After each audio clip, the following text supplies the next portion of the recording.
Información, análisis y entrevistas. Profundidad con una mirada panorámica en Línea 1.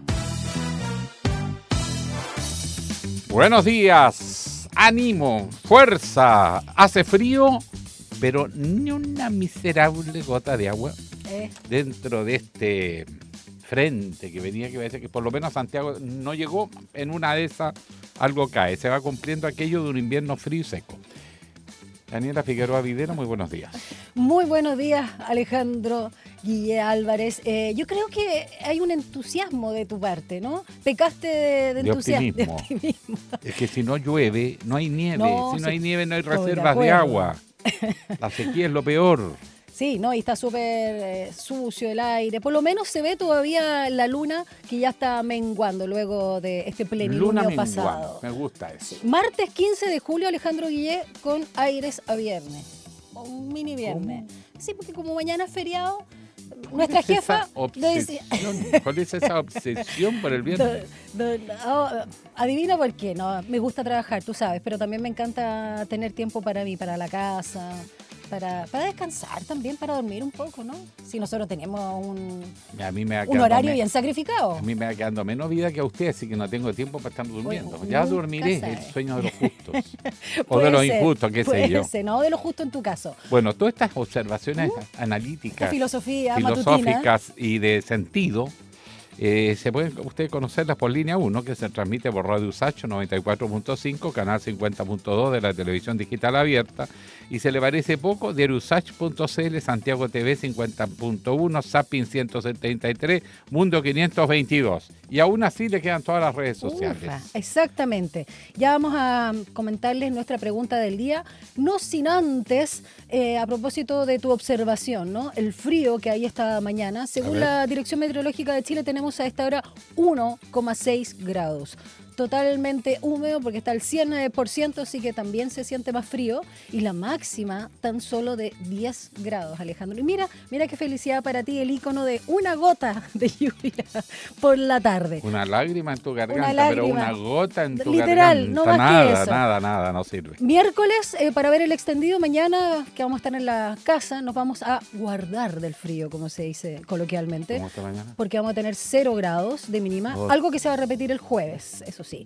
Y la máxima de mañana miércoles, 17 grados, totalmente despejado, misma tónica para el jueves, donde eso sí, vamos a alcanzar los 21. O sea, te encargo esa oscilación térmica. 0 grados y 21 de máxima el jueves 17.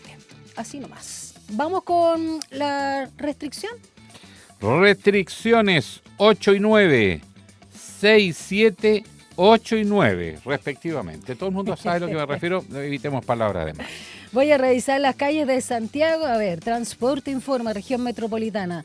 Dice hace 11 minutos que por neblina, que reduce la visibilidad en varios puntos del sector oriente, hay una situación de la rotonda Locurro, entre Vitacura y también ahí la Costanera Norte. Conducir siempre manteniendo la distancia al vehículo que la antecede. Y ahí muestran unos bancos ahí de neblina para que tengan mucha precaución. También restricción de pista en Avenida Recoleta al norte, estos metros antes de llegar al cruce de vía local de Vespucio Norte al oriente, debido a una colisión de vehículos. Situación tránsito lento. Precaución en la comuna Recoleta. Y lo último, también por neblina que reduce la visibilidad en el sector de Vespucio con Lobosa y ruta 68 en la comuna de Pudahuel. Alta precaución hacia quienes transitan hacia el aeropuerto internacional. Conducir siempre manteniendo distancia del vehículo que se le antecede. No está de más ese consejo. Dicho eso, ¿vamos con la pregunta del día? Claro, la Comisión de Constitución de la Cámara de Diputadas y Diputados aprobó la idea de legislar un proyecto de ley anti-Boric. Claro, porque dice que solo los expresidentes que tengan más de 65 años, o sea, estén en edad de jubilar en realidad, buen punto, puedan acceder a la dieta vitalicia que reciben los expresidentes, que se creó a propósito de Patricio Aylwin. Ah, sí, recién ahí. Terminó con más de 80 años. Y no tenía buena pensión, ¿la querés? Mira, como la mayoría de los chilenos. Entonces estaba en una situación compleja y dijeron, y ahí le arreglaron la dieta y se decidió establecer una dieta que es equivalente al sueldo de un parlamentario, porque los diputados y senadores ganan lo mismo, pero con asignaciones por representación, porque los invitan, viajan, van, vienen, tienen que recibir gente, en fin, esa es la idea. Entonces, las opciones, ¿cuáles son, Daniela Figueroa Videla? Primera, innecesario el proyecto, ojo. Segundo, hay que cuidar los recursos fiscales, así que como que ahí ya... estamos de acuerdo. Sí, ok. Todos deben recibir dieta, no solo los mayores de 65 años. Esas son las 3 opciones que tú puedes responder en @SantiagoTV, @RadioSach, nuestras cuentas de Instagram. Yo encuentro que es tanto el sacrificio, salen tan envejecidos las y los presidentes, tan agotados. Bueno, cuando son responsables, otros salen juá. No sé, yo encuentro que es bien duro, ¿eh? Yo no sería presidenta, pero... No, el estrés es brutal. Por eso, sí. Todos los días algo pasa. No sé, digo yo, aunque ahora, hay que cuidar los recursos. Dieta vitalicia para los 65 resuelve el tema de la pensión. Claro, sí. Igual. Sí. No es malo. Igual. Pero, en fin, ahí está la pregunta. Ya. Vamos con la síntesis noticiosa. Mejor, cuando son las 7:35. Titulares en línea 1. La Cámara de Diputadas y Diputados aprobó este lunes el proyecto de ley que establece multas entre 33.000 y 210.000 pesos para los ciudadanos chilenos que incumplan con la obligación de votar. Por ahora, la iniciativa no contempla sanciones para los votantes extranjeros. Sin embargo, continuará su tramitación en la Comisión de Gobierno Interior, donde se va a evaluar posibles multas también para la población migrante.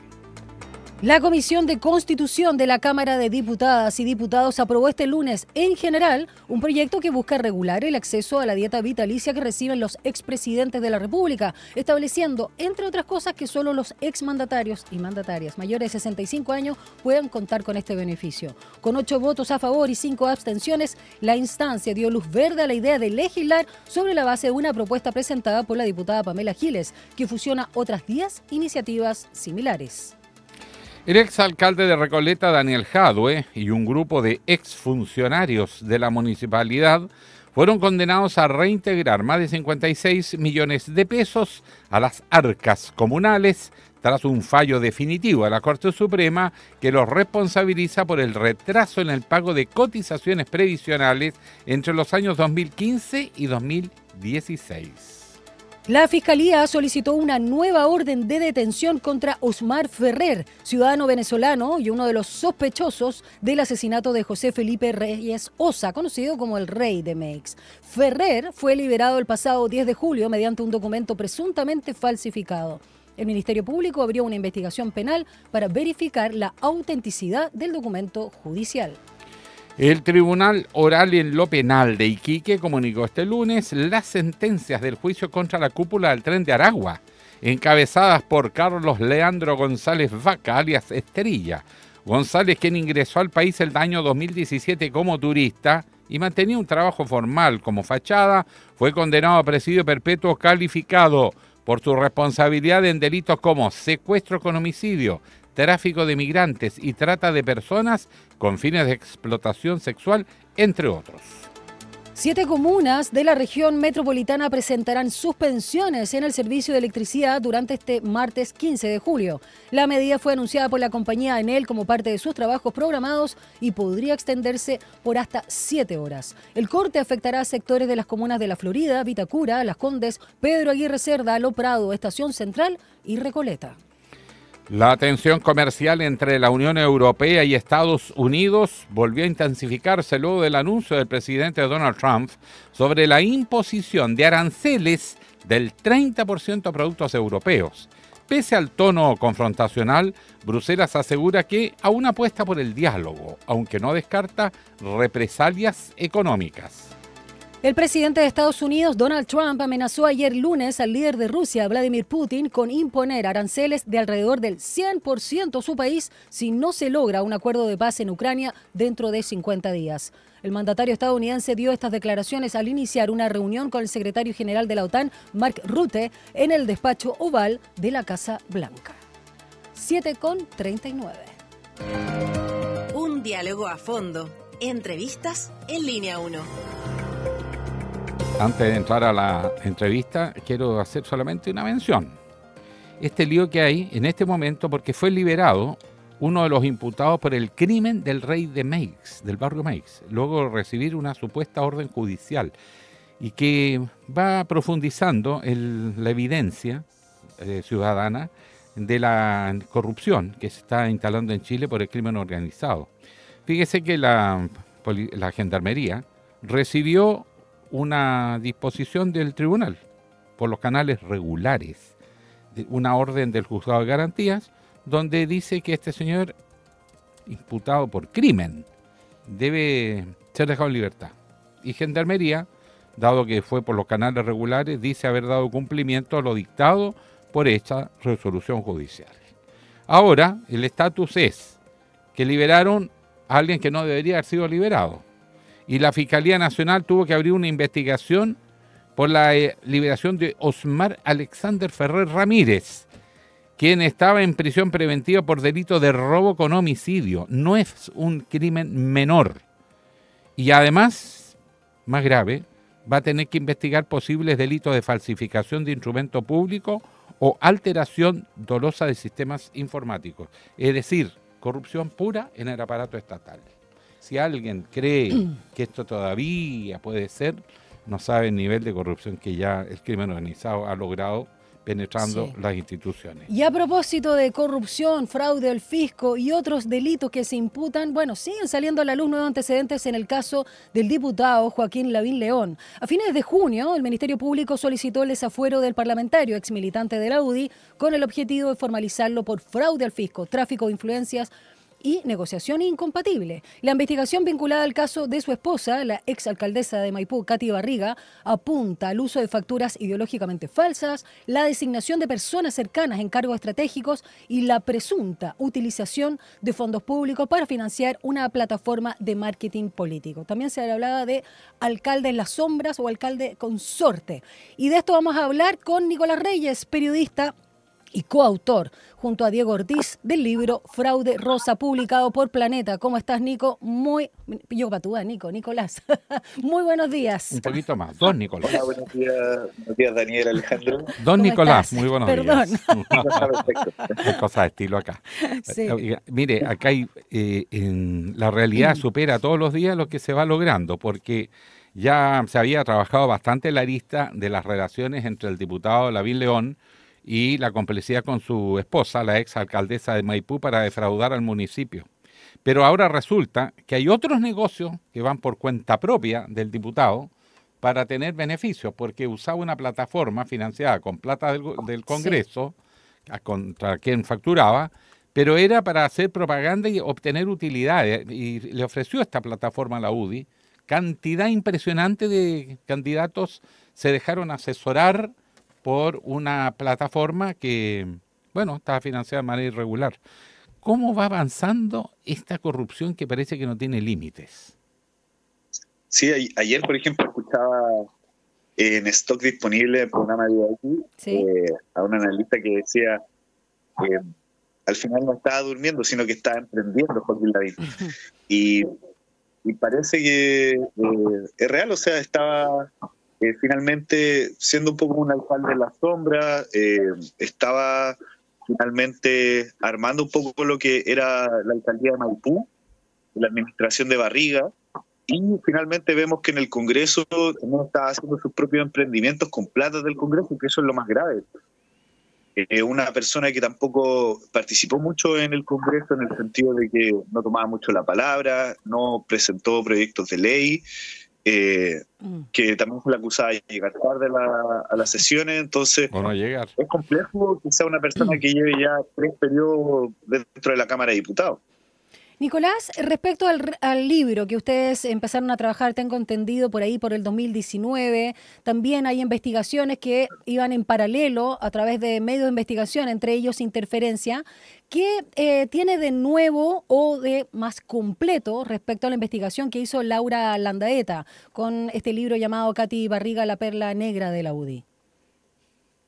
Bueno, nosotros tuvimos acceso a algunos antecedentes y algunas antecedentes que tenía Fiscalía también, que son sus conversaciones, por ejemplo, entre la secretaria que trabajaba en Modo 74 y Social Task con Joaquín Lavín. Y que son las empresas de él, empresas de él.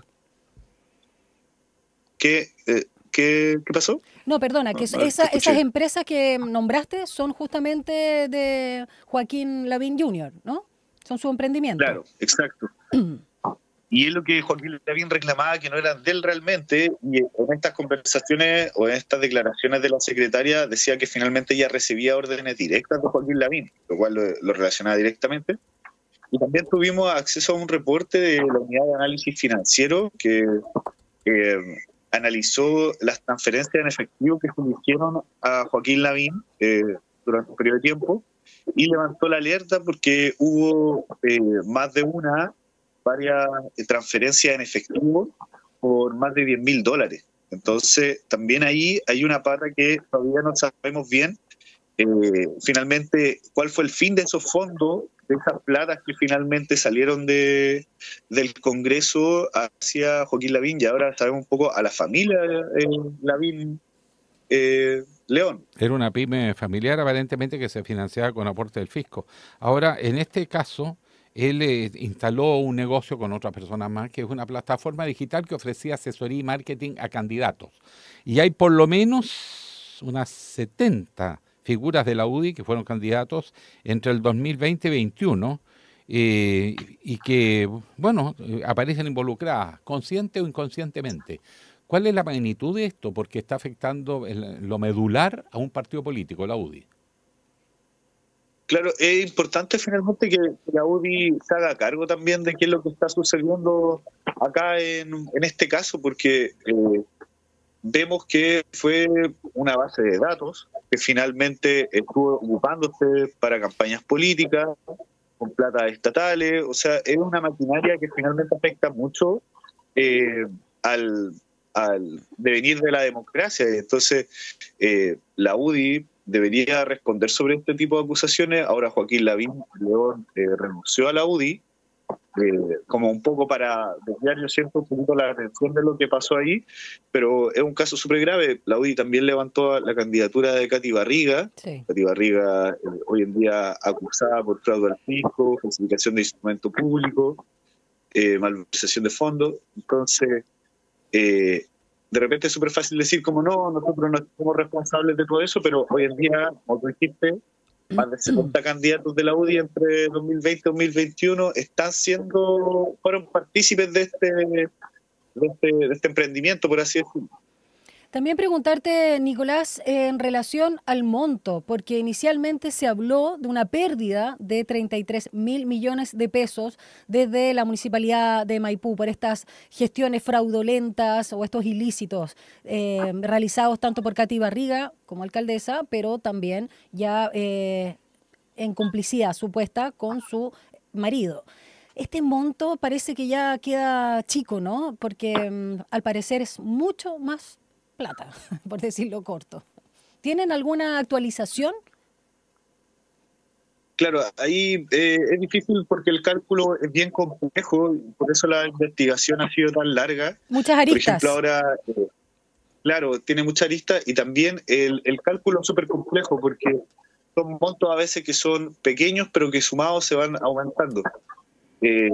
Por ejemplo, ahora son 190 millones de ganancias que tuvo Social Task, bueno, que no tiene que ver con Maipú, pero en Maipú, por ejemplo, nosotros contamos una historia en el libro que es sobre los dineros de la CODEDUC, de la Educación. Corporación de Educación de Maipú, en donde hay una secretaria de la CODEDUC que dice que Katy Barriga le pedía que fueran estudiantes de los colegios de la CODEDUC, que son colegios generalmente vulnerables, son colegios municipales, que fueran a actividades de Katy Barriga, del municipio, y que esas actividades finalmente eran financiadas por CODEDUC, los catering, eran financiados los eventos, el catering personal de Katy Barriga, muchas veces tenía carne de guayú, jugo natural, exprimidos, cosas así, y que nosotros tenemos, sabemos que esos montos todavía no están calculados, todavía no están puestos dentro de este monto de 33.000 millones.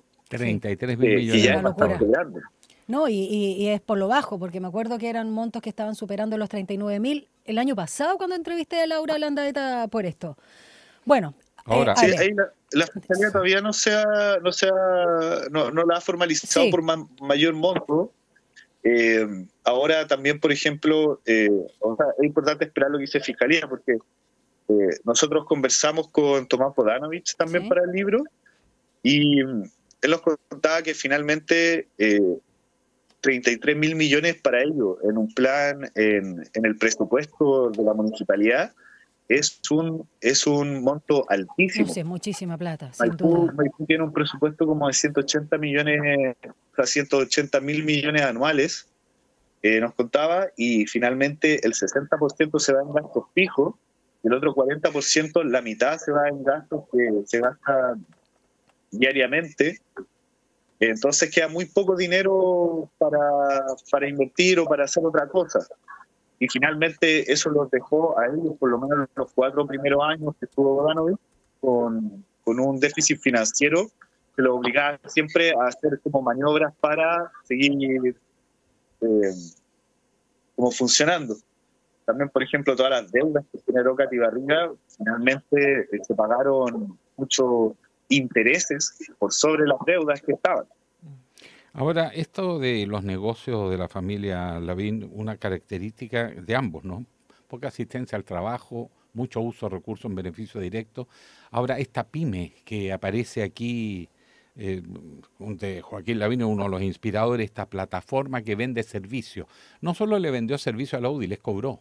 O sea, él está usando recursos del fisco para crear una empresa, vender servicios y enriquecerse. Claro. O sea, me registra negocio ingresos. Redondo. Exacto. O sea, en la Fiscalía Oriente lo está investigando por fraude al fisco, tráfico de influencia y falsificación de instrumento privado mercantil, porque tiraban las facturas de los gastos de esta plataforma que él usaba para vender servicios, platas que eran del Congreso. Y por eso decía, esta plataforma prestó servicio al menos a 70 candidatos de la UDI, lo que involucra a la UDI que hasta el día de hoy no se pronuncia.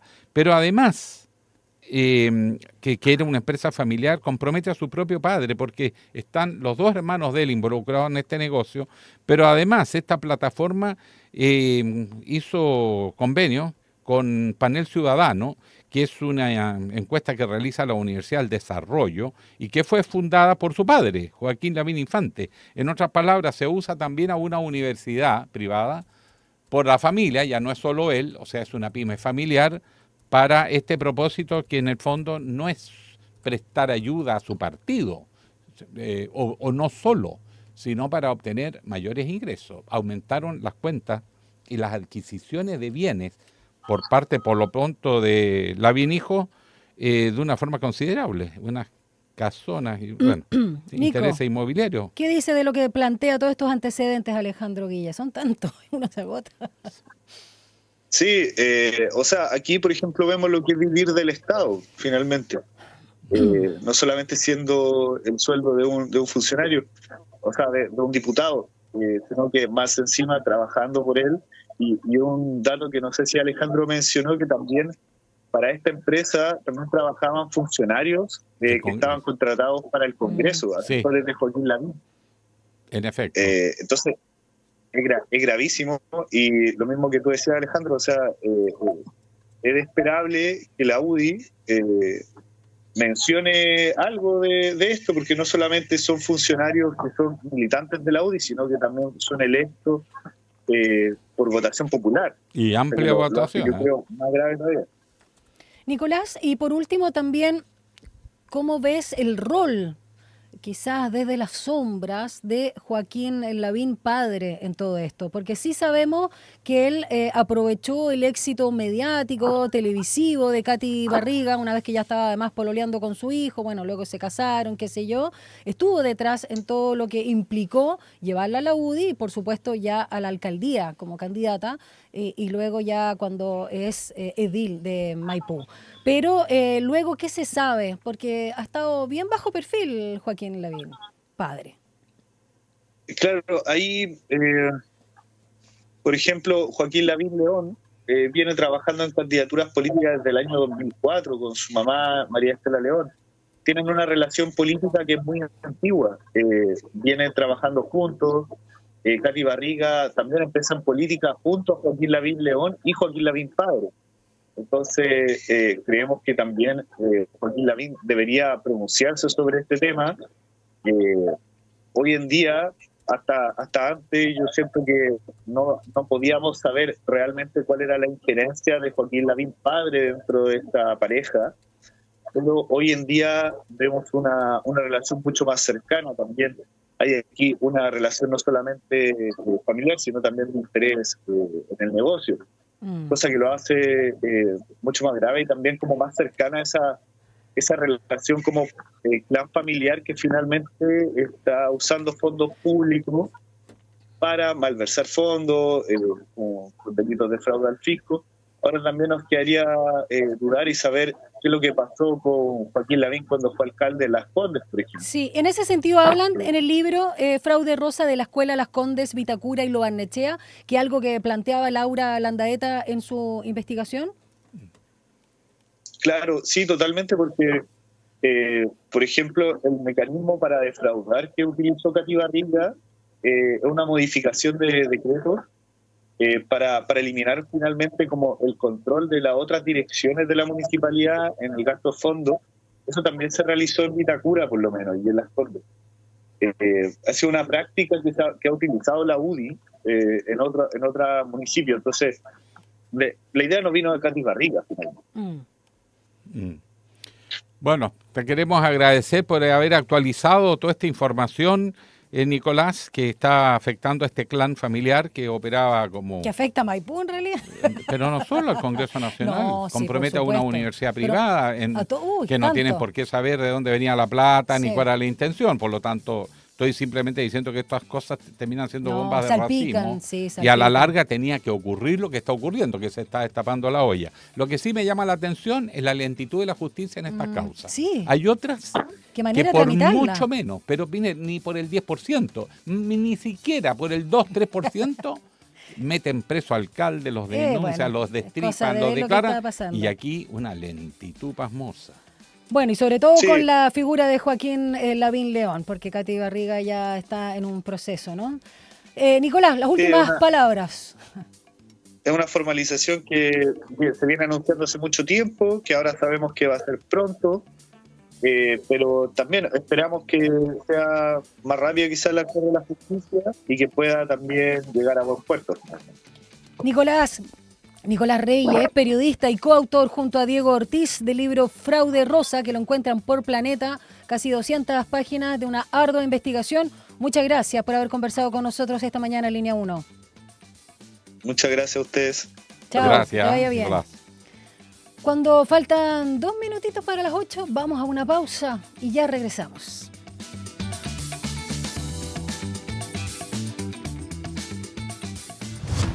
Una breve pausa y ya regresa Línea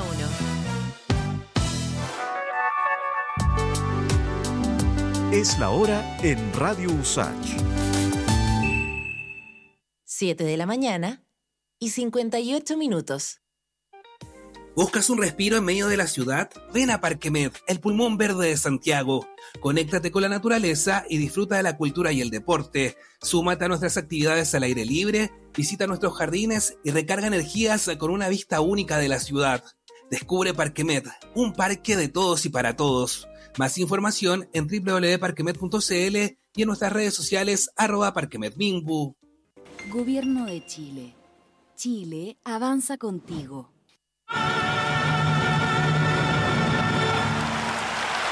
Oye, la embarró. Este loco nació con un talento innato.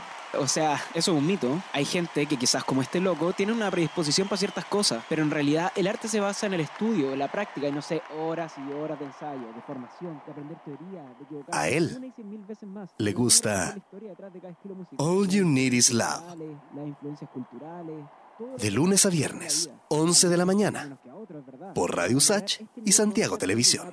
Estuvo bueno, eso sí, pero no es magia, pues. Al final la música es el resultado de la interacción social. Cada domingo, a la 1 de la tarde, una reunión imperdible con esas melodías y canciones que dejaron una huella en nuestras vidas. No quiero soñar 1000 veces más. Te invitamos a viajar en el tiempo por los más diversos ritmos y géneros musicales junto a Ecos del Ayer, música para recordar. Ecos del Ayer.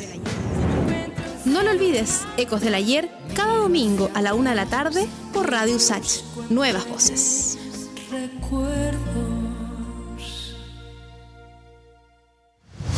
Estamos de regreso en Línea 1.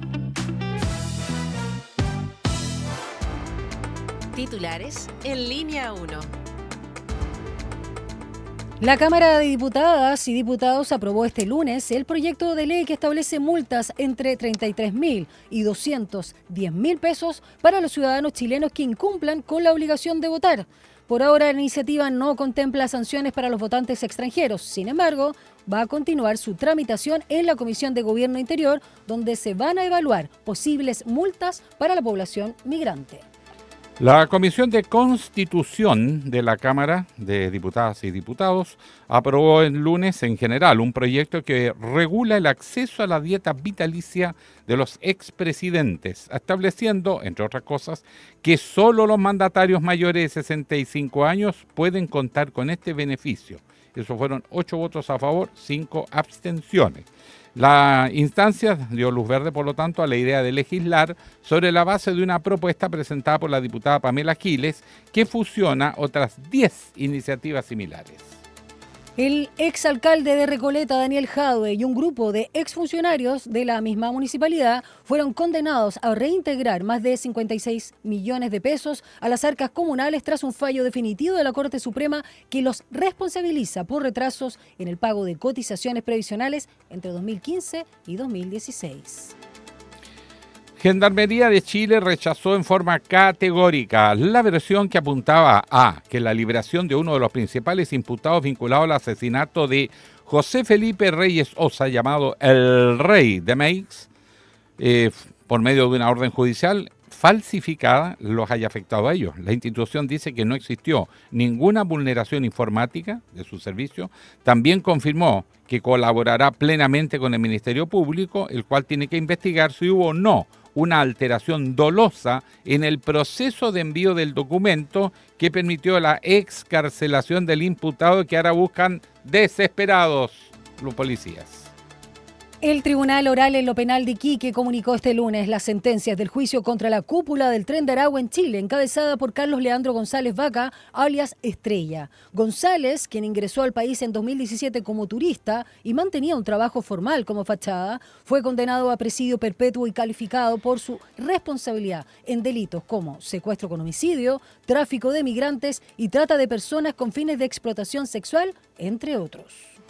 7 comunas de la región metropolitana van a presentar hoy suspensiones en el servicio de electricidad durante este martes, que es 15 de julio, una medida que ha sido anunciada por la compañía Enel como parte de sus trabajos programados y que se podría extender hasta por 7 horas. El corte, en principio, afectaría a sectores de las comunas de La Florida, Vitacura, Las Condes, Pedro Aguirre Cerda, Lo Prado, Estación Central y Recoleta. La tensión comercial entre la Unión Europea y Estados Unidos volvió a intensificarse luego del anuncio del presidente Donald Trump sobre la imposición de aranceles del 30% a productos europeos. Pese al tono confrontacional, Bruselas asegura que aún apuesta por el diálogo, aunque no descarta represalias económicas. Y la ONU informó que al menos 139 civiles han muerto en Ucrania durante lo que va de julio debido a ataques aéreos rusos, mientras 791 resultaron heridos. La vocera Liz Russell describió los bombardeos como devastadores en el impacto físico y psicológico y advirtió que los ataques podrían violar el derecho internacional humanitario. 8:04.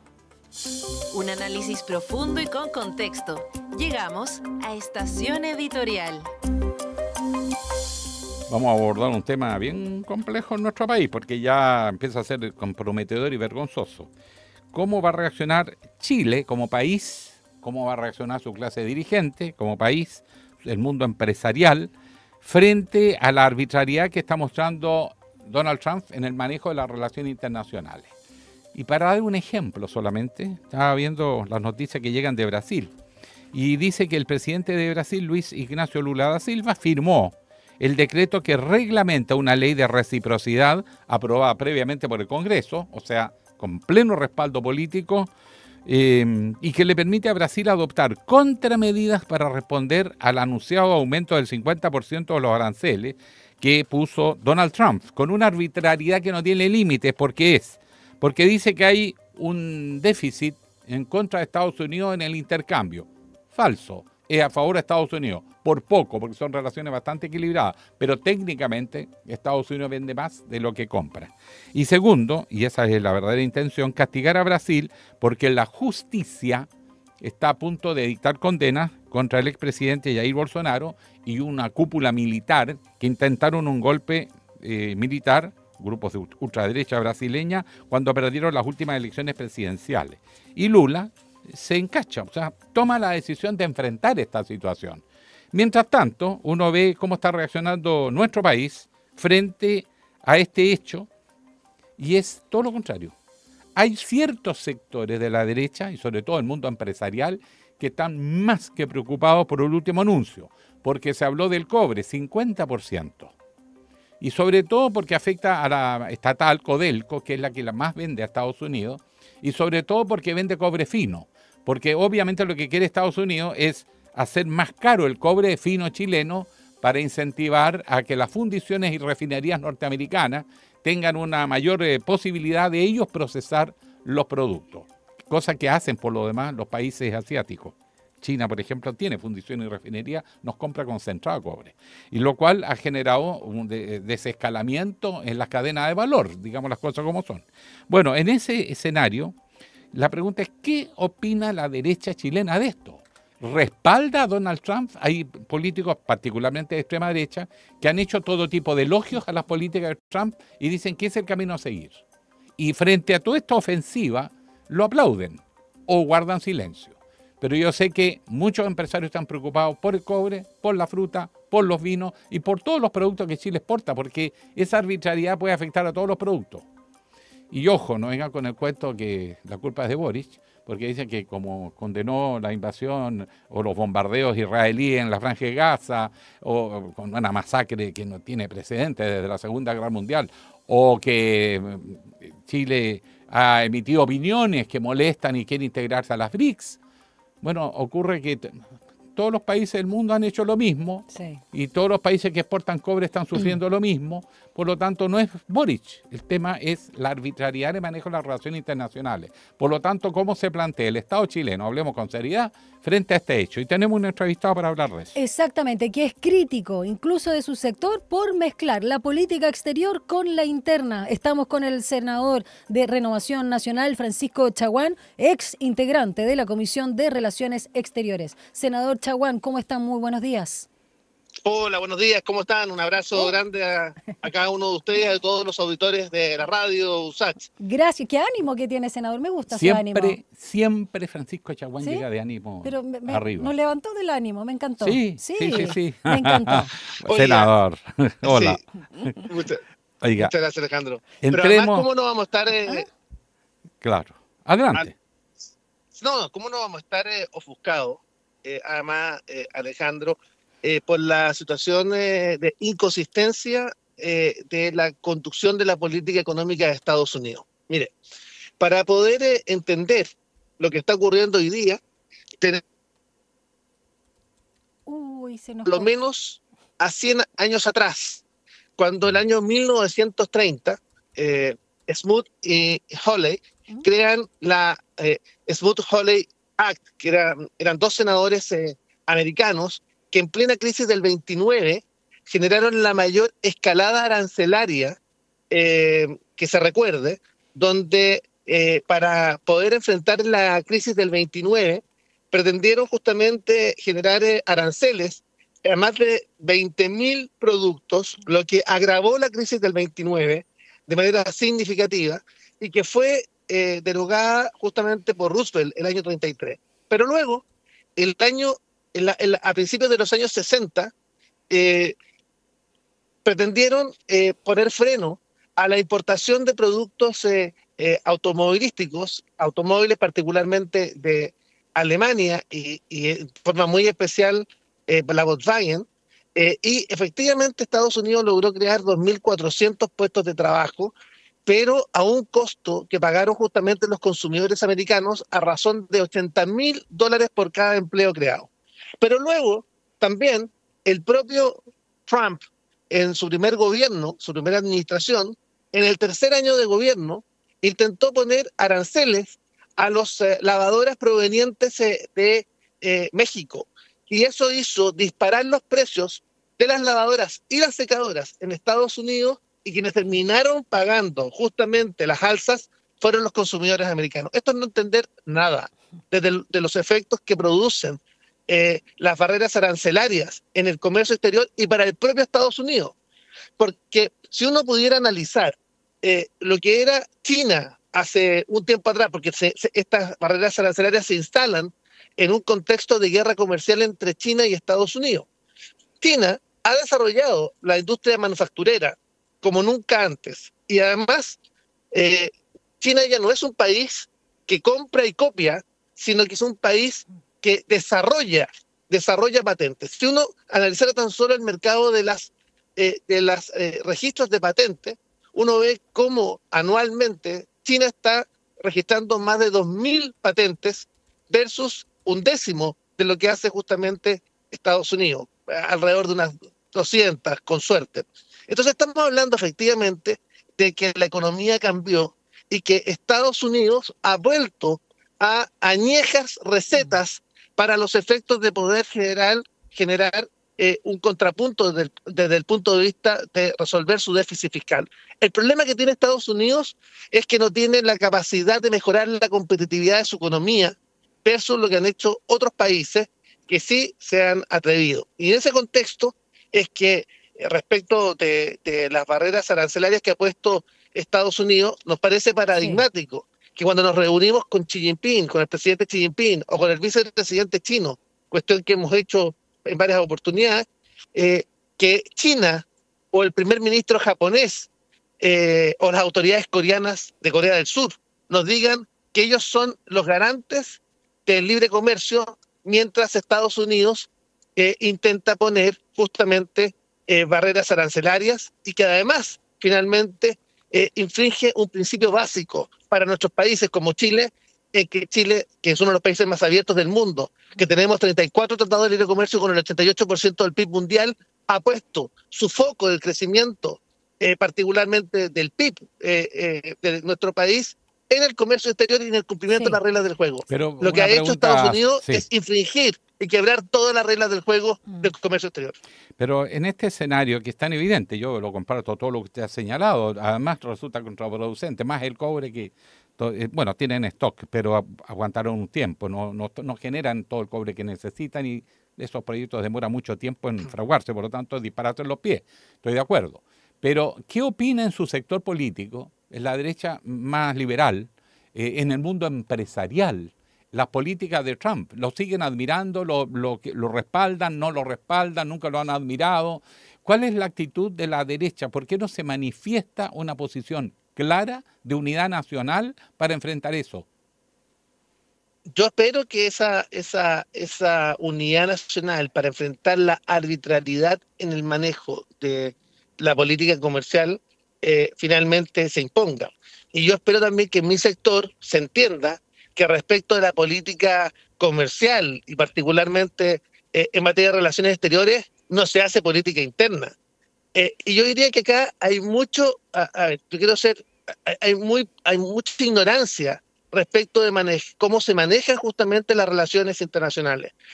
Además, si uno tiene diferencias, las diferencias tampoco se hacen públicas, sobre todo con quien lidera o conduce las relaciones exteriores del país, que es el presidente de la República. Entonces yo diría que acá lo que hay, básicamente, es falta de experiencia para enfrentar situaciones de esta naturaleza que pueden generar impacto. Pero yo quiero desmitificar. Desde el punto de vista de las barreras arancelarias anunciadas al cobre, tienen un efecto limitado respecto de Chile. ¿Y por qué lo quiero afirmar? Porque primero, respecto al mercado del cobre, se realizan compras a futuro, donde están fijadas las condiciones fundamentalmente para parte importante de este año. Y si es que hubiese algún impacto, ese impacto sería menor, y particularmente del 5%, justamente de las exportaciones chilenas. Pero Chile, además, tiene una ventaja. Chile es el productor, el mayor productor mundial. Estados Unidos efectivamente requiere del cobre chileno,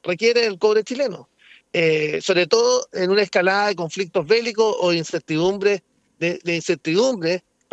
no solamente políticas, sino también incertidumbre dada por los conflictos bélicos que hoy día hemos visto en Oriente Medio o en Rusia y Ucrania. Y en ese contexto yo diría que esta es una medida de verdad que va a terminar afectando justamente no solamente los principios de la libertad de comercio, que es un principio que debería estar erigiendo hoy día Estados Unidos, y que Estados Unidos particularmente hoy día está abusando de la barrera arancelaria para generar un equilibrio de su déficit fiscal, sino que ahí se nos cortó. Que no me cabe la menor duda que va a afectar la producción de Estados Unidos. ¿Perdón? Pero la pregunta... Sí, no, senador Chaguán, y en ese sentido, ¿por qué? Sobre todo su sector, particularmente, no solo ha estado callado, como aseguraba Alejandro Guillé, sino que pareciera que tiene un poco de temor, de pleitesía.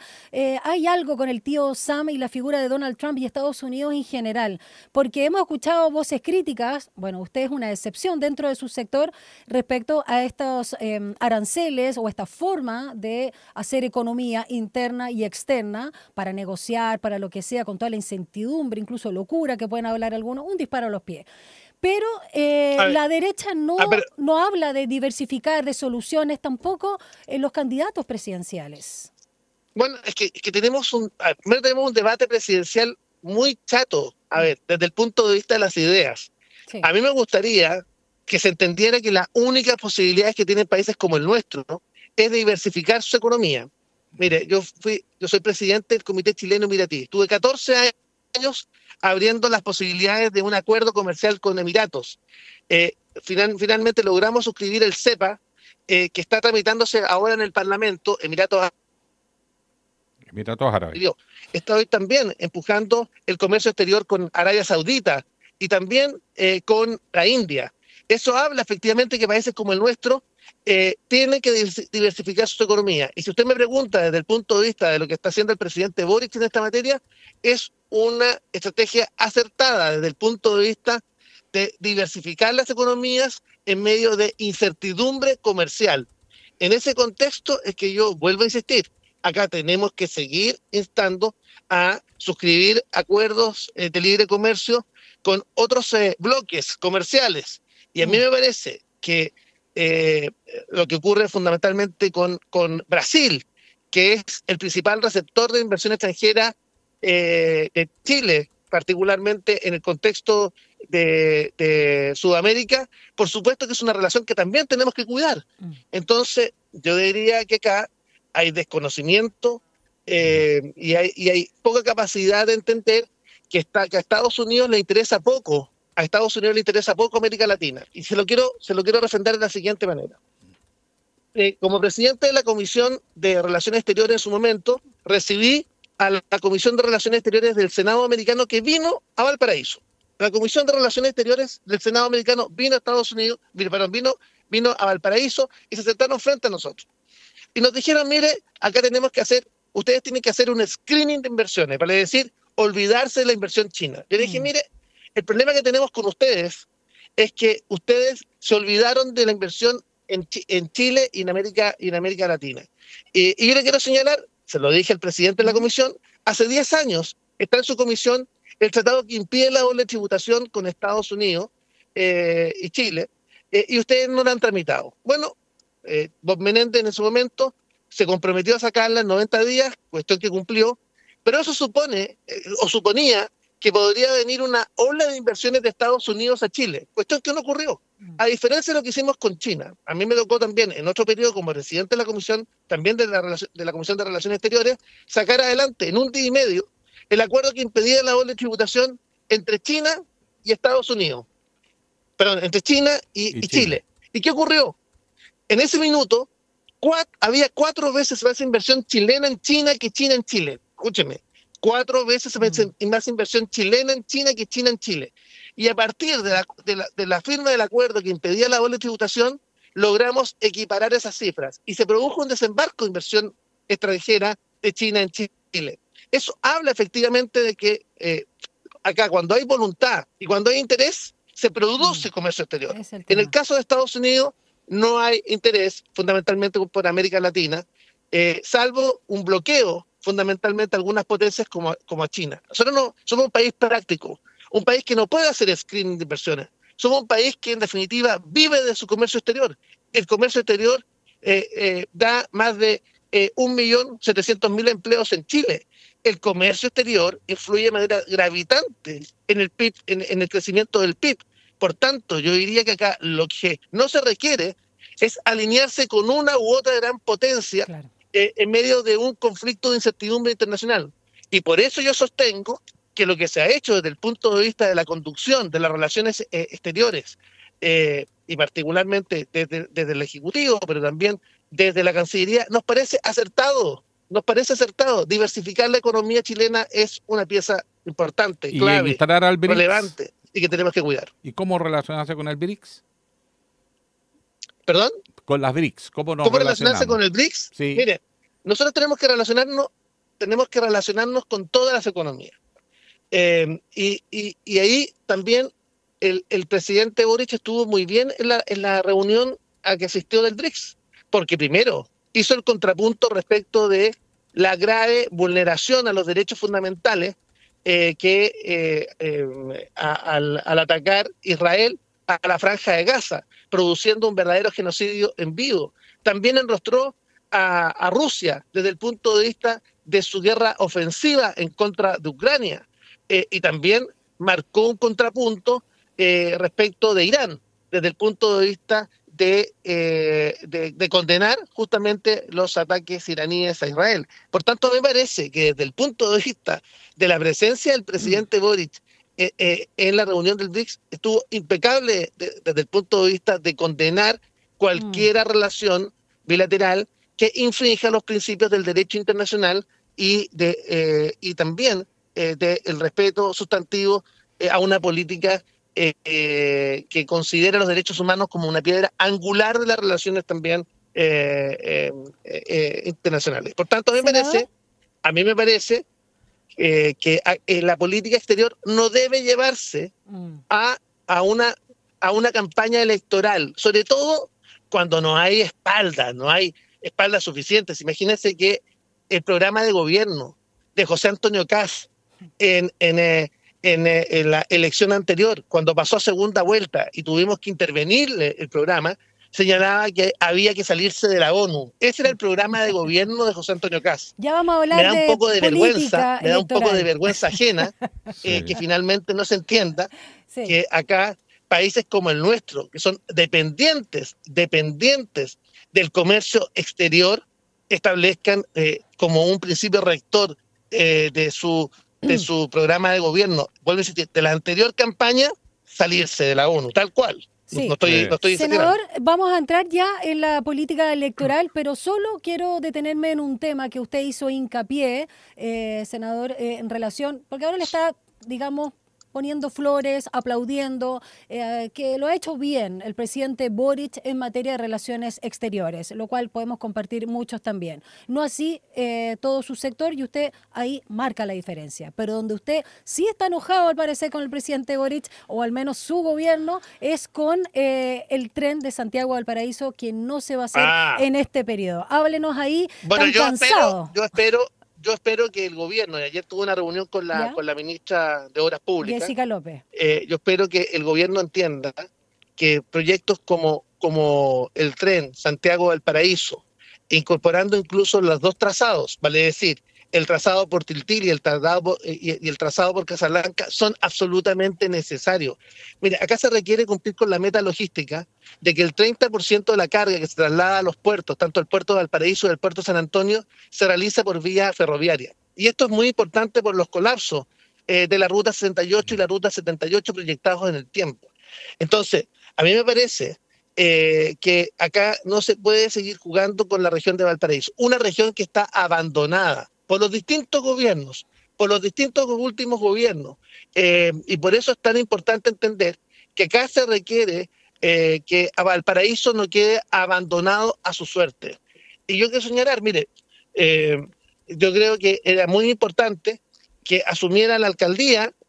Yo no voté por ella, muy por el contrario, nosotros teníamos candidatos que pretendíamos que fuese una mejor alternativa, pero con una alcaldesa que vive en un cerro, que habita Valparaíso, que fue concejala, yo diría que a lo menos están generando un punto de inflexión positivo respecto de Valparaíso, porque es una porteña la que hoy día es la alcaldesa de Valparaíso, y eso genera un punto de inflexión. Y este año van a producirse algunas situaciones que son importantes para Valparaíso. Primero, la apertura de Barón a los ciudadanos de Valparaíso, a los porteños. Eso es un primer punto, yo diría, muy relevante. Lo segundo, la apertura del Museo de los Migrantes, que está encabezando con la restauración del ex colegio alemán, el empresario Eduardo Dipp, que es una especie de legado que le deja justamente a la ciudad de Valparaíso.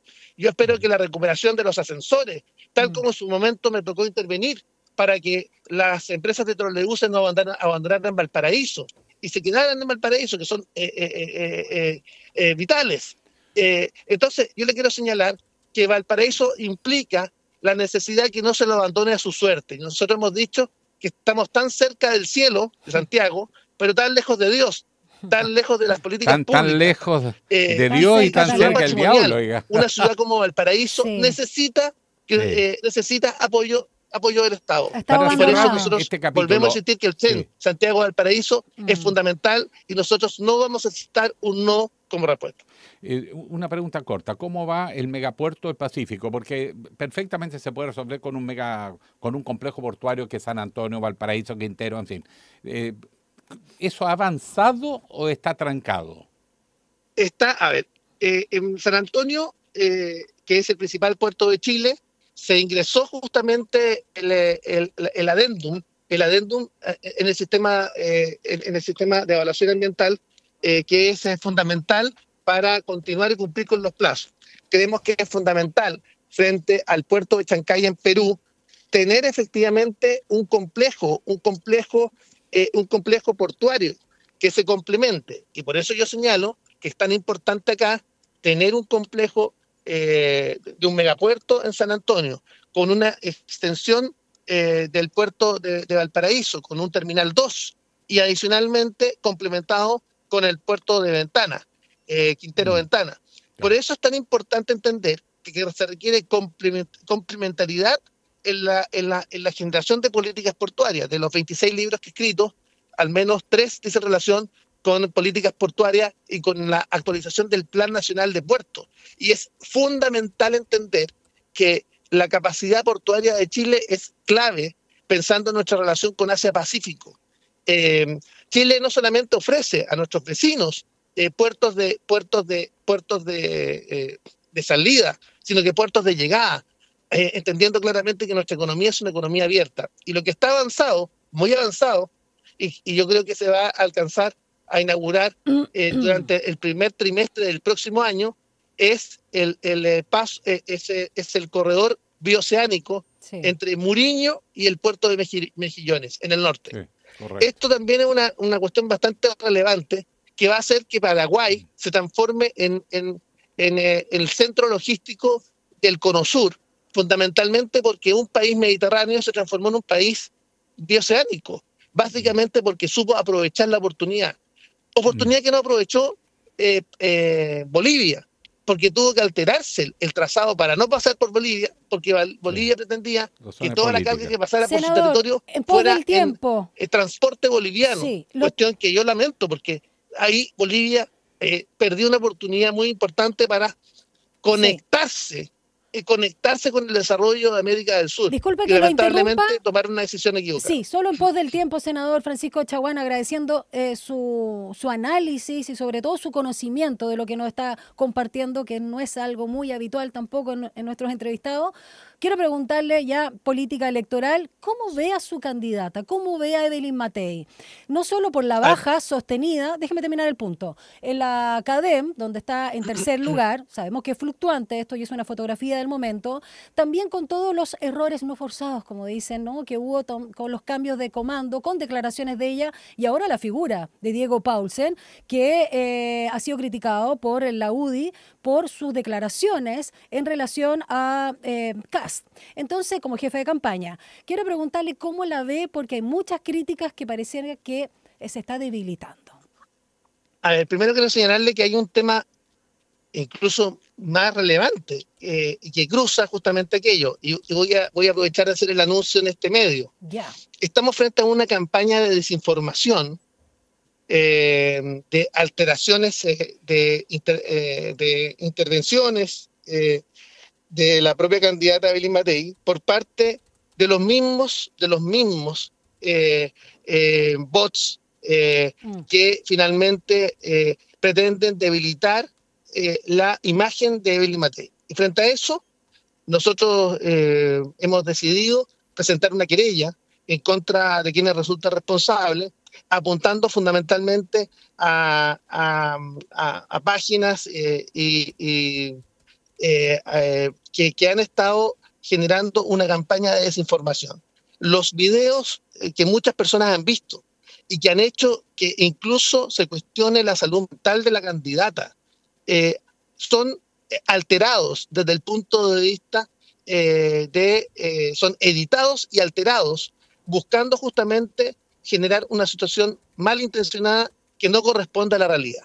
Y esta misma campaña asociada a las derechas populistas, irresponsables, que buscan justamente deteriorar la imagen pública de Evelyn Matei, esperamos que respondan ante los tribunales de justicia. O sea, la campaña de bots explica la baja de Matei. Como El Mostrador han investigado respecto de cómo los videos han sido editados. Han sido editados buscando justamente tratar de dañar la imagen pública de la candidata. Esta campaña de votos, déjeme conversar con usted. Surgidos de la derecha populista. Sí, pero esta campaña tiene que ver con la baja. Justamente dañar la imagen de Evelyn Matei. Por favor, respóndame. La campaña, porque quiero ir en línea con lo que usted está señalando. La campaña de bots, ¿explicaría la baja de Matei? ¿Es uno de los factores o hay otras cosas también? Es uno de los factores muy relevantes. Mire, son los mismos que cuando yo era presidente de partido de Renovación Nacional, campaña dirigía esta sectores cercanos a la derecha populista irresponsable, que buscaba justamente construir a través de disparos WhatsApp. Cada uno de esos disparos llegaba a 1.700.000 personas, generando que los que éramos dialogantes éramos parte de la derecha traidora, la derecha cobarde, la derecha, y fueron instalando un discurso. Acá estamos frente a una situación donde hay recursos y donde esperamos también que se clarifiquen esos recursos y el origen de esos recursos. Segundo, acá también hay una manipulación, una acción además de uso malicioso de las redes de información, editando videos y generando percepciones erróneas, que no corresponden a la realidad, generando, por ejemplo, que frente a intervenciones de la candidata se perciba con dudas o paralizada frente a preguntas, cuando eso no corresponde a la realidad, porque si uno ve los videos originales, uno ve que eso es una fake news, pero una fake news acompañada de una política comunicacional con recursos, lo que está haciendo es permear una sensación térmica de que la candidata está acabada, está agotada, situación que no es real. Entonces acá tenemos que prevenir justamente estas campañas de desinformación provenientes justamente de sectores de derecha alternativa, irresponsable, populista, que no le interesa el debate de las ideas, sino que lo que interesa es destruir la reputación de una candidata. estando de acuerdo que están operando estos sistemas, ¿no?, de distorsión y estas noticias falsas y uso de inteligencia artificial, y eso es gente que tiene sofisticación, plataforma, no hay gente así cualquiera. Pero también hay que reconocer que la candidata comete errores muchas veces absurdos, abre frentes que nadie necesita que se abran, que están resueltos hace 50, 60 años, bien o mal, pero ahí están, los resucita. Y se enoja con un sector que podría eventualmente haber votado por ella en segunda vuelta. Por otro lado, se enfrenta con los periodistas y nadie sabe si está hablando con Evelyn o con Matei, porque de repente descalifica al periodista. O sea, ¿y quién lo mandó no está editado? Se le ve exasperada. Sí. A ver, yo quiero decirle que, a mi juicio, ni las trincheras ideológicas de la izquierda, ni las trincheras ideológicas de la derecha populista y responsable van a darle gobernabilidad a Chile. Los únicos capaces de darle gobernabilidad a Chile es justamente la creación de un nuevo centro que está dado fundamentalmente por el acuerdo que yo espero hace de demócratas a Chile Vamos, que busque justamente equilibrio, diálogo, capacidad de pensar el país de largo plazo.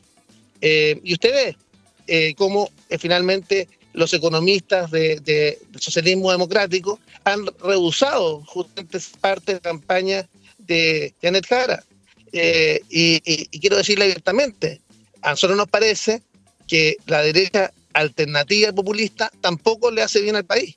Entonces, acá, el amplio camino del medio, que representa justamente Evelyn Matei, es el que es capaz de darle estabilidad y gobernabilidad a Chile en el largo plazo. Eso es lo que yo sostengo.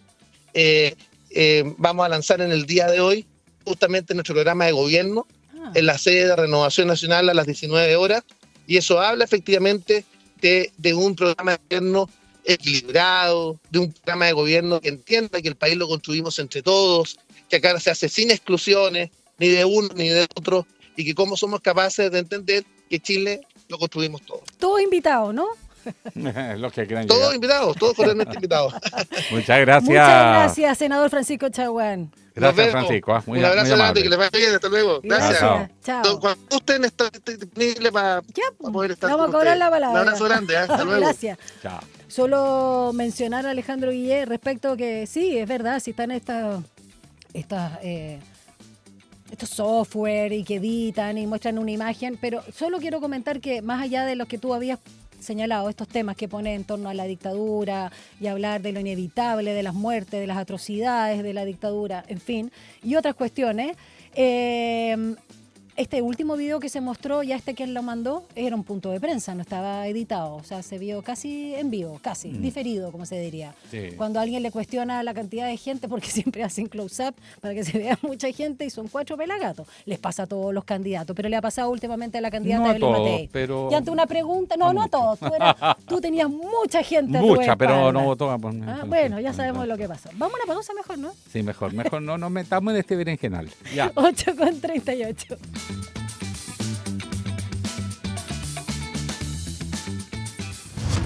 Una breve pausa y ya regresa Línea 1.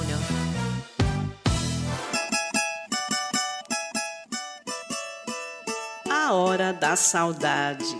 Uma mirada desde las africanidades al mundo. Tejendo conexões, raízes, influência, ritmos, arte e sabores por meio de la música. Sumérgete en este emocionante, vibrante y diverso viaje intercultural de la 94.5 Rádio USACH. A Hora da Saudade, junto a Eugenia dos Santos. Capítulos estreno miércoles a las 5 de la tarde y los sábados a las 19 horas. Todos los días a las 12 en punto te invitamos a hacer un recorrido por los sonidos más profundos de nuestro país. El alma nacional. La trova, el canto de raíz, folclore y fusión que unen generaciones. Y cada viernes con música en vivo en las sesiones de El Alma. El Alma Nacional. Justo al mediodía, un encuentro diario con la música chilena por la 94.5 FM Radio USACH y en el 50.2 de la televisión digital abierta.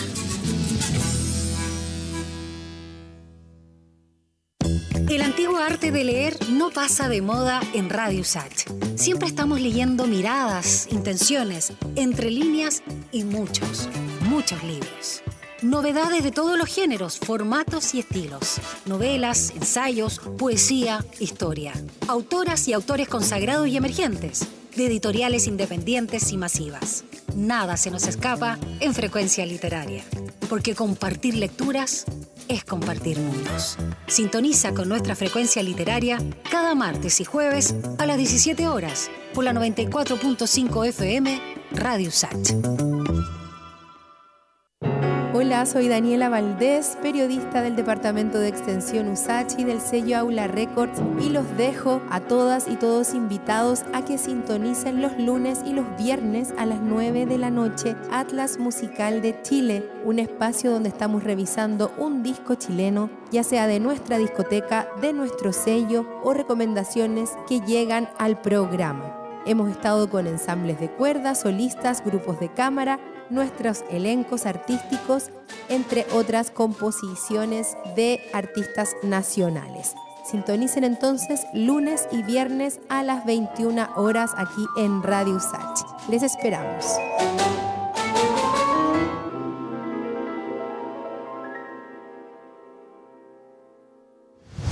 Estamos de regreso en Línea 1. Un diálogo a fondo. Entrevistas en Línea 1. 8:41. ¿Qué pasó, Alejandro? Tienes cara de susto. Hipo. ¿Qué? Hipo, te dio hipo. Uy, tienes que tomar agua al revés. Hipo te da este tema porque es claramente muy preocupante cuando vimos estos casos, ¿no?, relacionados con la droga. Y uno en especial. Mira, uno de los elementos clave en el presunto caso de narcotráfico que involucra a la FACH ¿Cómo es la que ketamina. presunto? Ya, bueno, le saco el presunto. La FACH con ketamina. Vamos a hacer esa asociación. Sustancia que fue encontrada, como sabemos, en un vuelo de la institución. Y según cifras entregadas por la Fiscalía Regional de Antofagasta, el año 2023 se incautaron, escucha, 55 kilos de ketamina, mientras que el 2024 la cifra se triplicó, alcanzando los 167 kilos. Y aguante este año lo que viene. Y se proyecta, exacto, de mantenerse esta tendencia, las incautaciones podrían llegar a los 500 kilos este año. Y no solo vamos a hablar del aumento explosivo en el tráfico del país, queremos saber qué es la ketamina, por qué está también este aumento explosivo. Lo vamos a hacer literalmente con un experto. ¿Con quién? Leonel Rojo, toxicólogo y académico de la Facultad de Química y Biología de la Universidad de Santiago de Chile, USACH. Así, profesor Rojo, nuestro. Bienvenido. ¿Qué tal? ¿Cómo está, Leonel, Buenos días. profesor? Bien. Un poco de frío. Un poco de frío. Sí. La ketamina, no es por la ketamina, pero es la mañana fría. Partamos con la pregunta obligada. Sí, la ketamina, ¿qué es la ketamina? Eso. La ketamina es un medicamento, ¿eh? Nosotros lo usamos, sí, está permitido en Chile, es una droga que está regulada por la ley 20.000. O sea, no es un medicamento cualquiera, la verdad, es un medicamento que nosotros tenemos restringido su acceso, por eso está en la ley de drogas, que es la ley 20.000, en la categoría 3. Eso quiere decir que es una droga que puede producir adicción, que puede producir daños, pero que bien usada no tiene por qué producir esos daños. ¿Cuál es el uso legal? Porque es un anestésico, ¿no? Claro, la ketamina se usa para comenzar el proceso de anestesia y mantenerlo, porque facilita que el paciente llegue a un estado de relajación, un poquito de disociación también, con procedimientos dolorosos, invasivos, pero se usa junto con otros medicamentos que ayudan al control de ese dolor. Entonces es como iniciar la anestesia. De hecho se usan pacientes pediátricos también. ¿Y los veterinarios también? Bueno, claro, los veterinarios muchísimo. Por ejemplo, una anestesia de caballos para un procedimiento odontológico, ketamina con benzodiazepina. Se hacen cirugías dentales con eso y de varios tipos. Los caballos responden muy bien. Pero hay una diferencia en dosis. ¿Esa sería entonces? Sin duda que sí. Hay dosis para humanos, dosis para veterinarios. Y funciona bien, no es un medicamento problemático. De hecho, lleva mucho tiempo usándose. Y ahora, último, quizás la gente también por eso le perdió un poco el miedo. Se sacó de esa categoría, hay poca evidencia, pero cada vez hay más, usando microdosis de ketamina para el tratamiento de la depresión. Ansiedad también, estrés postraumático. Pero la dosis, ¿cómo se regula? Porque 1 gramo mata a una persona, pero sí, alcanza para 40 pichicateas, digamos. Sí, bueno, 11, normalmente una microdosis o 0,5 miligramos por kilo para tratamientos de este tipo de depresiones y tratamientos neuropsiquiátricos resistentes a otros. Y hasta 11 miligramos por kilo se puede usar cuando uno va a hacer anestesia, por ejemplo. Pero de ahí hacia arriba, uno tiene que considerar que con esa dosis de 11 miligramos por kilo una persona está durmiendo o disociada completamente o semiconsciente. Incluso el caso, por ejemplo, de Valparaíso, que una persona murió ahogada, no sé si se acuerdan, en un motel se encontró con ketamina. Yo sospecho que es altamente probable que esa persona está medio dormida cuando se ahogó, porque tenía dosis altas de ketamina que probablemente la indujeron a una preanestesia y se ahogó en un hot tub, es una cosa así súper baja, entonces la persona tiene que quedar dormida. Profesor Rojo, hablemos del uso de la ketamina como droga ilícita fuera del aspecto ya farmacéutico propiamente tal. Se habla que está en distintas formas, líquida, en polvo, cápsula, puede consumirse aspirada, inyectada, fumada y se mezcla además con éxtasis o con cafeína, colorantes y en este caso para fabricar TUSI, que también ahí hay una confusión. ¿Nos puede aclarar un poco cómo se utiliza para, comillas, entretención, divertimento o disociarse? A ver, hay hartas cosas distintas que usted dijo ahí. El TUSI es una cosa rara, la verdad, una mezcla, pero normalmente no tiene nada que ver con la ketamina en su naturaleza, porque el TUSI es una droga de diseño, que es un derivado de la anfetamina. Uno podría separar las drogas burdamente en tres tipos. Las que como Breaking Bad, las que aprenden a las personas, las que apagan a las personas, las que están al medio que no las aprenden ni las apagan, pues las sacan de la realidad, ¿ya? Las hacen tener alucinaciones. La ketamina está en el lugar donde apaga a la gente. Es una droga depresora del sistema nervioso y por eso te apaga, ¿ya? Te anestesia. El TUSI, que es un derivado de las metanfetaminas, te prende. Y es una droga de socialización, es una droga que se utiliza para mejorar la personalidad, hacerlo más expansivo, más prendido si se quiere. Entonces la mezcla de esto con ketamina es una especie de pump, de buffer. O sea, no es que se esté usando la ketamina para la fiesta y todo, sino más bien es gente que está con depresión y se automedica. No, yo diría que buscan que el viaje, la experiencia, no sea solo la del TUSI, sino sea TUSI con ketamina, por ejemplo, para que sea quizá menos potente, o sea, quizá más placentera, quizás te regule también, porque, claro, porque además que eso es difícil de predecir, porque quién la mezcla y en qué cantidad, eso depende de el que la prepara o el que la vende. Entonces, ¿y qué te vende? Probablemente te vende también algo con cafeína o algo incluso diluido con algún polvo blanco que sea más barato. Es muy difícil saber lo que la gente está consumiendo allá afuera. Pero lo que yo quiero puntualizar es que son distintas. Uno no tiene que pensar que el TUSI es ketamina o que la ketamina se usa para sintetizar TUSI o drogas de diseño, son distintos. Ok. Ahora, como la ketamina afecta al cuerpo como anestésico, disociativo, bloquea también ahí el dolor, las señales de dolor en el cerebro y produce esta sensación, ¿no?, de desconexión de la realidad. ¿Cuán peligroso puede ser estar en un estado, valga la redundancia, de ketamina? A propósito de esta situación que tú comentabas, ¿no? Yo no recordaba de alguien que se ahogó en un cubo de agua, básicamente. Claro, exactamente. Los peligros. Bueno, eso es muy peligroso, la verdad, porque hablamos de alguien que se puede exponer a que le pase cualquier cosa. Si tú le dejas caer un poco de ketamina en el trago a alguien, tienes dos problemas: el depresor, que es el alcohol, que te duerme en algún momento, y la ketamina. Entonces, disociado de la realidad y un poco sometida a la voluntad, te puede pasar cualquier cosa. Te pueden violar. Pero sin duda, eso puede pasar perfectamente. Fácilmente. Claro, o te pueden pedir que hagas cosas que no quieres hacer.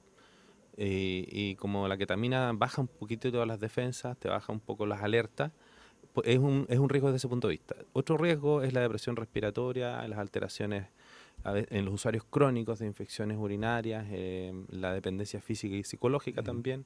La gente empieza a querer mucho la droga y buscarla, y se producen problemas típicos de las drogas de abuso, que la gente deja de hacer otras cosas para estar buscando procurarse la droga. Entonces, hay un daño orgánico asociado a esto.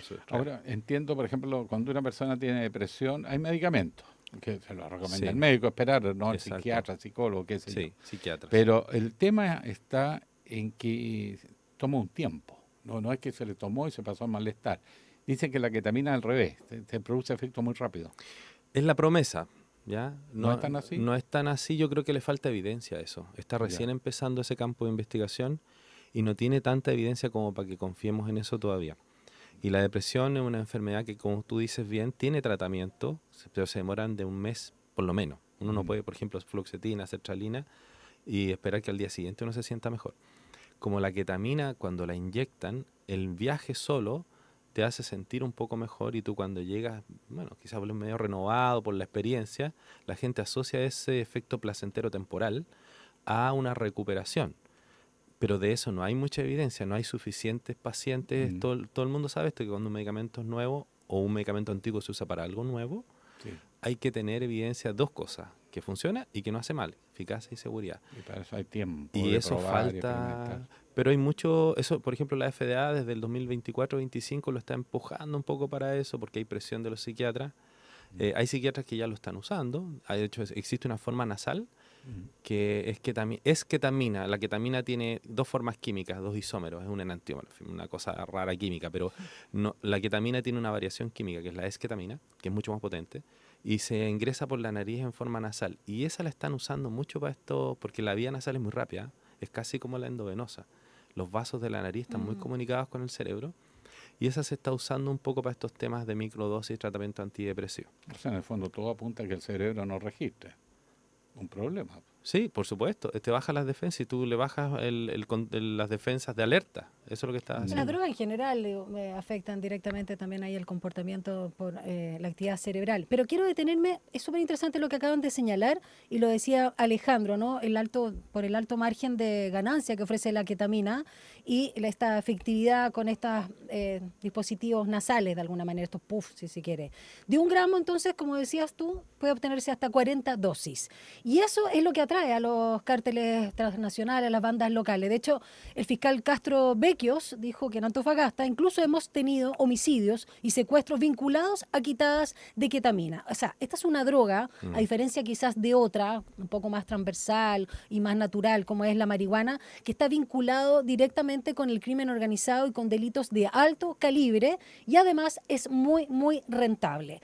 Y quiero preguntarte también, ¿cómo se puede detectar? O sea, uno porque de repente está en una fiesta y no tiene idea que puede estar consumiendo o que puede haber ahí en el entorno. O sea, yo creo que una persona común y corriente no tiene ninguna forma de detectarlo. Nosotros sí, o los expertos sí, o incluso la policía sí, que tiene estos kits que te permiten detectar en campo, que te dan cambios de color, también sirven para ketamina, puede ser. Pero una persona no tiene ninguna posibilidad. Lo único que puede hacer es tener las precauciones normales de nunca dejar el vaso... y que nadie te lo traiga. Y que no te traigan la cuestión abierta, el vaso abierto, todo eso.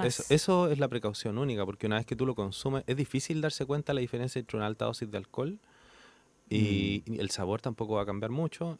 Y necesitas poco, necesitas para someter a una persona, diría yo, unos 20-30 miligramos, y con eso más el alcohol, la persona no va a saber ni dónde está. Peligroso, difícil de detectar. ¿Hay alguna consecuencia a largo plazo a la gente que está habituando a usar esto? La consecuencia es no medir el riesgo de muerte, porque la depresión respiratoria es real. O sea, la persona puede llegar a un momento en que no ventila bien, no respira bien y puede fallecer.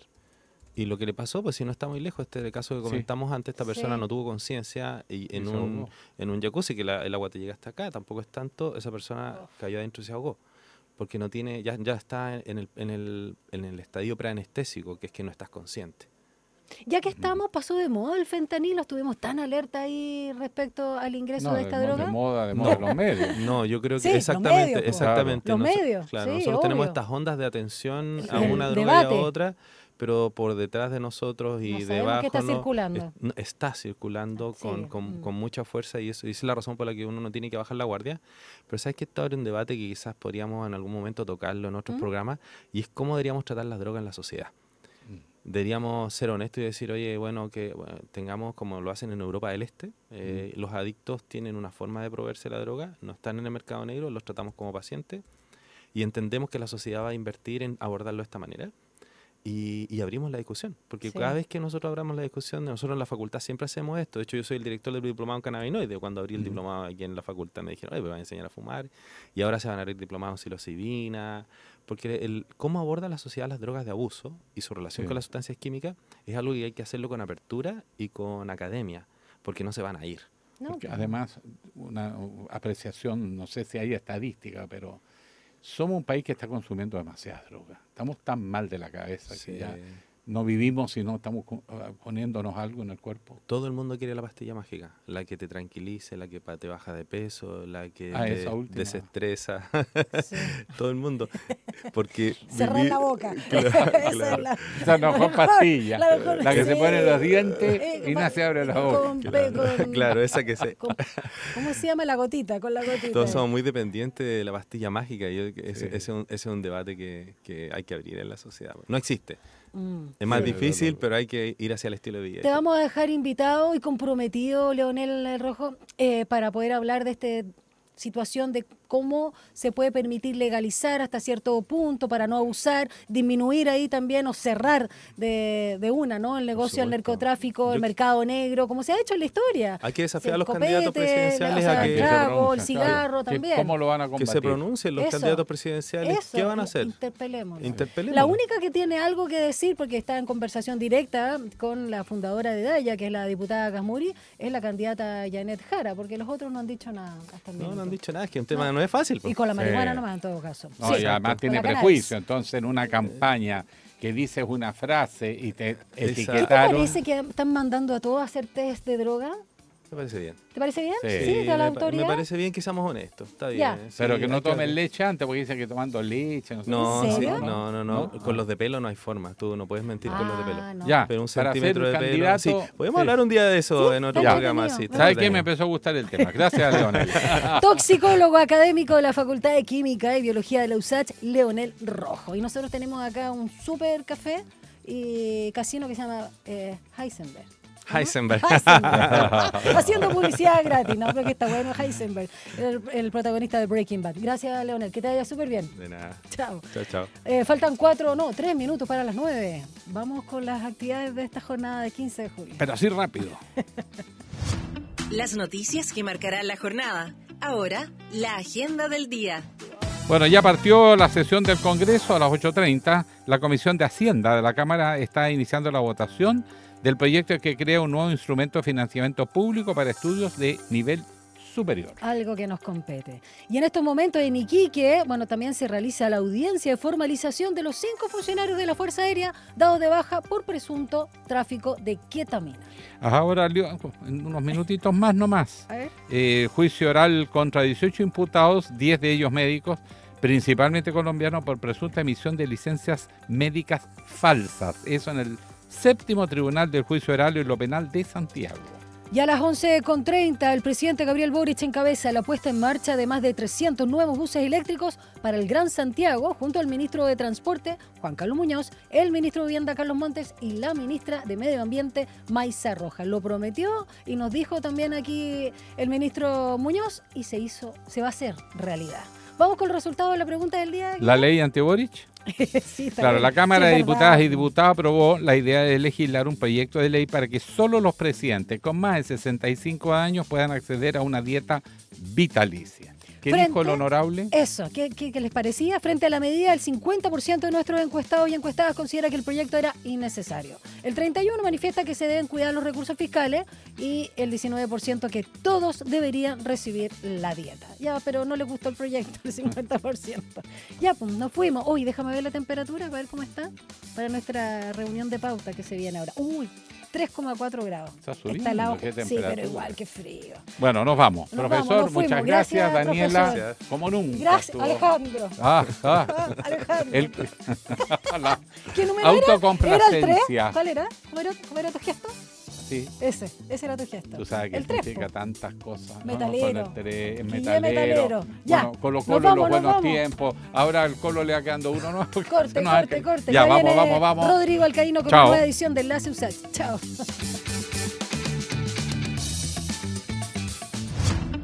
Información, análisis y entrevistas. Profundidad con una mirada panorámica. En Línea 1.